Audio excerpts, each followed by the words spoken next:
Let's talk a minute about your project, because it's kind of an interesting, compelling story how you ended up there at all. I mean, you were kind of an international guy who had grown up in part in Nepal, but you didn't have a background in this type of aid work before you landed there.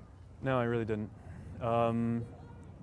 I'd been looking for a while for something to do, really. I'd been living here in New York, and in 2001, I was here during 9/11, and that crystallized things for me a bit. I wanted to be part of, in some way, a constructive response to what had happened and to go into Afghanistan.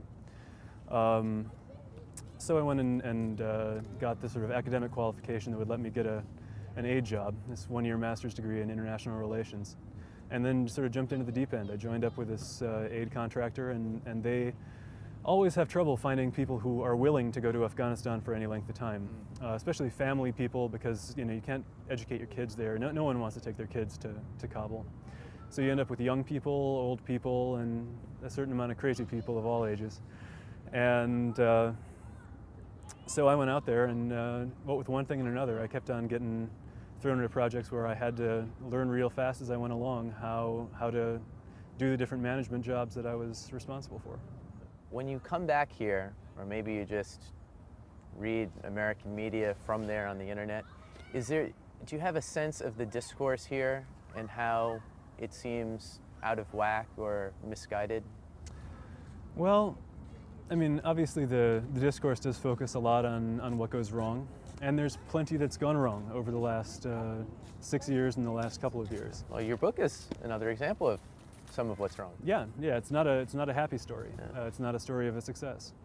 So I think that to that extent, what we see is fairly realistic. It may not cover the positive side quite as much as the positive side deserves, but Afghanistan is in a situation where it's very fragile, where everything could come crashing down. There are some things definitely that I'll tell you. Actually, here's something that I think that is a story in the media that's not quite right. A lot's been said about how the Iraq War has sucked away the men resources that could have made a difference in Afghanistan. Now, I think that by any measure the Iraq War was an enormous strategic blunder. But I think that in fairness, up until about 2005 when I left, it wasn't clear that lots more troops or lots more money could have been poured into Afghanistan usefully. If you look at Afghanistan, if we'd taken all the troops that are in Iraq now and put them in Afghanistan, I think that you would have seen an insurgency faster. Afghans really don't like foreign occupation. A lot of my friends who are very, broadly pro-American and certainly anti-Taliban, when I talked to them about, and who were very happy when the Karzai government took over, I described it once in conversation as a freedom coming. And I said, oh wait, we're not free. We have foreign soldiers in our country. While those soldiers are here, we're not free. And take that feeling with someone who's not broadly pro-American. I think that if we had sent lots more troops in early on, we would have seen a much earlier insurgency and a stronger insurgency. So what does that mean for now, that there should be less troops? No, not that there should be less troops, but the troop numbers and the aid dollar numbers are not what's going to make the difference. I have every respect for our troops and what they're doing, but they're not trained in counterinsurgency, and they're not trained in police reform. What you need really, security-wise, are people from America and from the West in general who have policing experience and will go out and embed themselves with police squads to show them on the ground how it's done. And is it a how question or is it a corruption question? Do they not know what they're doing, or they just don't want to do it? To a large extent, they don't know what they're doing. I mean, I say in the book, after the murders of our guys, the investigation method these guys had was to round up 200 people and hold them as hostages, basically, until someone from the community brought in information. So basically, there needs to be a certain amount of restructuring. There needs to be training in things they don't know.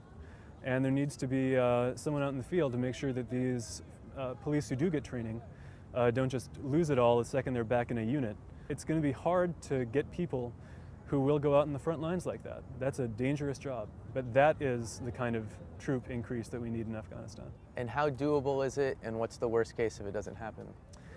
How doable is it? I don't think anyone currently has an institution that's set up to do that.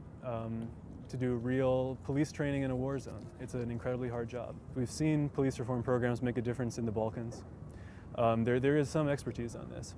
The worst case scenario, if we don't, I think it's more people going over to the Taliban because they see it as an alternative, providing security to these militia groups that are having more and more sway in the police now, just as they did before the Taliban came before.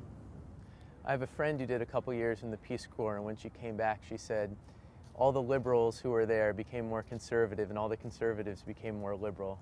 I wonder if there's not a political transformation, but some type of resorting of your thoughts you've had in the time you've been there. Yeah, I don't think it goes on a political spectrum as easily. No, I think that really I went there expecting it to be a messy, complex situation. And it was, and I don't have an easy, pat solution. I think I can see the areas where we need to do more work. But it's going to be a long, hard slog, and this is the thing you quoted before from the book where I say that we've been rushing to meet windows of opportunity. We're not going to get a lot done if we rush. And there will probably be some windows we've already missed and others that we do miss. But we need to take the long view on this and really commit to the learning process of being out there. Clearly you think security is most important. What's second most important? Second most important would probably be jobs. And not jobs of the cash for work, New Deal variety, although those can fill in the gap. But really what you need is to build up the Afghan agriculture and industrial sector to the point where you can employ people there. If they don't feel like economically they're better off now than they were before, then we're going to lose them on that front too. At the end of the day, Afghanistan is incredibly important. The whole Afghan-Pakistan region, if we just pull out of there, it will go back to being Al-Qaeda's playground, and we will feel the effects of that. I don't want to, I'm not a sort of gung-ho drum banger for keeping troops there, but I think that the troops' job there isn't done. It's an important job, and what we really need to be focusing on is providing security in Afghanistan, however long that may take.